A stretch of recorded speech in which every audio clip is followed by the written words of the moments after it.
Hello! Hello AOS fans! It's the Agents of Sigmar. In this video we're going to quickly run through the ways to play Warhammer Underworlds.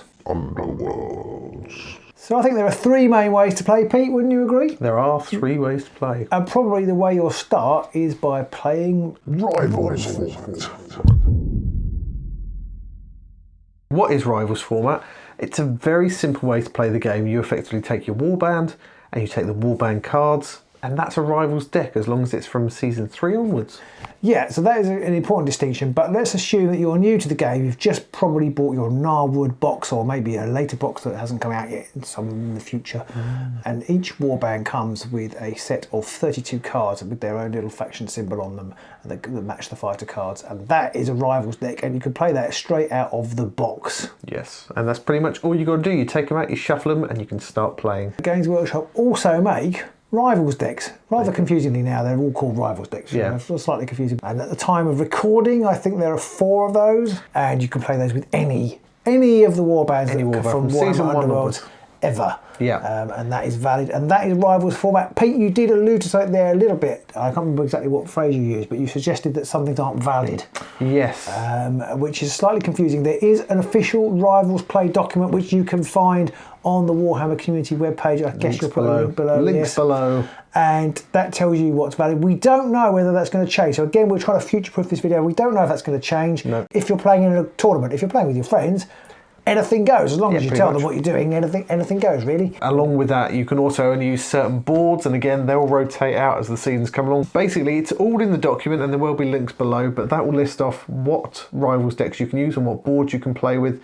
And that's Rivals play in a nutshell. Yes, and we can expect, and this is going to be the same for all the documents, we can expect them to be reissued every 6 months, so do check on the Warhammer community page. So if you've got Rivals format sorted and you know what you're doing, but you want to add some little complexity, you want to change things up a little bit, you can start to do some deck building. Yeah. Now this used to be, the introduction to that used to be quite scary, but now it's been simplified, nice and easy. You can play Nemesis format. Nemesis. So in Nemesis format, you can pick basically your cards from your faction Rivals deck and from one other Rivals deck. So if you want to take the Daring Delvers or the Tooth and Claw deck and then mix it with your whatever faction is you're playing, as long as you follow the deck building rules, you can build cards, you can build decks out of those cards. Yeah. Just those two sets from 2 places. Yeah, and you have to follow the deck building rules that are in the rule book. Basically, you have to have at least 12 objectives and you have to have at least 20 power cards. At least 10 of those have to be upgrades. That is all it is, and that's kind of like, I think that is, at the moment, the sweet spot for a lot of players. Just right. You get a little bit of deck building in there, but you only have 64 cards to pick from because you have your, at most, 32 faction cards and then 32 Rivals deck cards as well to pick from. And again, there's an official document which tells you which ones are valid, but at the moment, effectively, it's the same as the Rivals format. And again, the boards will be, right now they're the same as Rivals. Chances are they're going to stay the same and keep rotating along with the Rivals ones. But again, you can check that in the document and it will define which ones you can and can't play with. But as always, if you're playing with mates, again, who cares really? So there is a third way to play the game, and that is using Relic format. Relic format.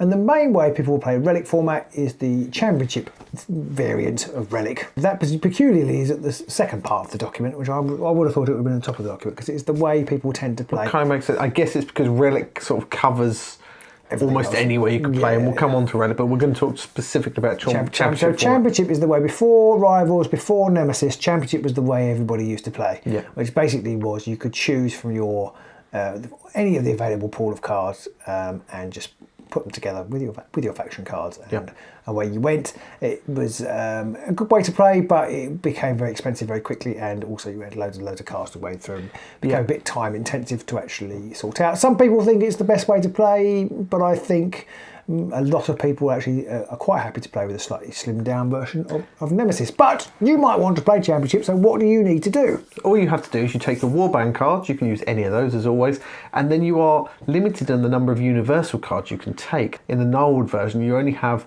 the 3 current seasons, which are Nether Maze, Harrow Deep, and of course Gnarlwood itself, and one little pack that they have made evergreen, the Essentials deck. You can pick any of those along with the Gnarlwood cards as well. Yes, although it should be pointed out that you can only pick from one Rivals deck that has a plot card. Now, at the moment, the only 2 Rivals decks that have a plot card are the ones that come in the Gnarlwood box. And if you pick the Tooth and Claw, you can't pick any cards from the Daring Delvers. You can pick some of the older Rivals decks from the Harrowdeep Nethermaze season. Although actually, they are part of the Universal card pool from there. But you may think, well, could I not take that because it is a Rivals deck? If it's Harrowdeep or Nethermaze and it's a Universal card, you can take it. Yeah. There's no restriction there. The only limits you have to follow are the usual limits of how many objective cards you can take, how many power cards, and how many upgrades. It is worth pointing out that there are restricted cards in that format, and then again, that document is available on the Warhammer Underworlds website, and that does change from time to time, and various cards get swapped in and out of that on that restricted list. Yep. Do check the document because it does get updated pretty much every 6 months when they release a new core box. Do check before you go to a tournament if you've got all the right cards in your deck. Or even if you're just going to your club, because although people kind of, it is only casual, and in theory you can play what you like, we've tended to find that people effectively stick to what the championship rules are because it's just easier because everybody's got that frame of reference.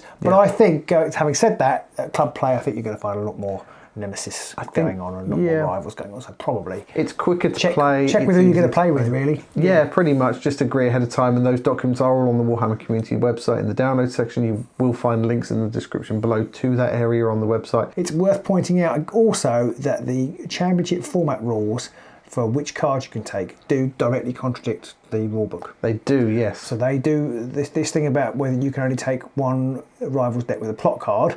So either the Daring Delvers deck or the Tooth and Claw deck, you can take one of those. In the rulebook, it actually says you can take either, but you just choose one plot card. Yeah, and there are other plot cards out there that don't go with the actual Rivals decks. There are some that are warband specific. The Mad Mop have one, and Kagha's Ravagers right now have one as well. Yeah, they're pretty uncommon. They're not very common at the minute. More may come along. They are special rules that those warbands have, and they don't count towards your limit. So you can have the warband one, and you can have the Tooth and Claw one, for example, at the same time in that situation. In fact, they're not even called plot cards until they've been errata to be called plot cards. So if you've got one, it's not a plot card. It's not even got plot written on it, but it mentions it in the rulebook. So I think all that leaves to mention is the final oldest way of playing them all. The oldest way. The Relic way. Yeah. So Relic basically means you can play with anything, anywhere, anytime. If you found a card under the bed from 6 years ago, you can play it. You can play with it. So the deck building rules are essentially the same. There's a different restricted list, so you need to check that out because there's more bonkers cards. Yeah. And you play with your entire collection. I have to say, I don't know that anybody left in the world plays it. No. There might be, maybe you do. Let us know in the comments below. If you do play Relic, you probably haven't bothered watching this video. No, but you know what you do. I don't think anybody really plays it. No, it's fun. I can see the attraction of being able to take some Season 1 cards you haven't been able to play for 4 years, maybe that are really imbalanced but aren't restricted or aren't Forsaken, because there are some restricted and Forsaken cards out there still. Do check the list as always. But overall, I think it creates more hassle than it's worth. I just can't imagine you just basically organising the cards. Well, of course, it might be attractive to be able to play 1 or 2 cards from way back then that you hadn't had a chance to play for ages. Any specific ones? Yeah. Ready for action! But other than that, really, it's the loosest format, but it's obviously not the easiest format to work out how to have a very balanced play, I think, because there's just so many options out there. I really miss Ready for Action. So do I. Yeah.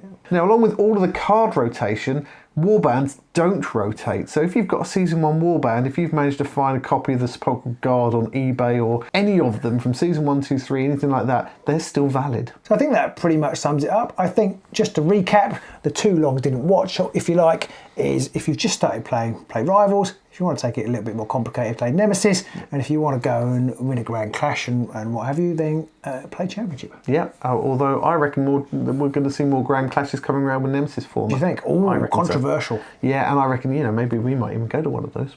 You never know. No, I hate playing the game. As always, please do like, subscribe, ring that bell, and leave a comment below to let us know what format style you enjoy playing the most, or if you've just got back into it, or if you just started playing it, what format are you going to try first? How do you spell Nemesis? Nemems. Pete's my Nemesis. Who's yours? Let us know in the comments below. See you soon.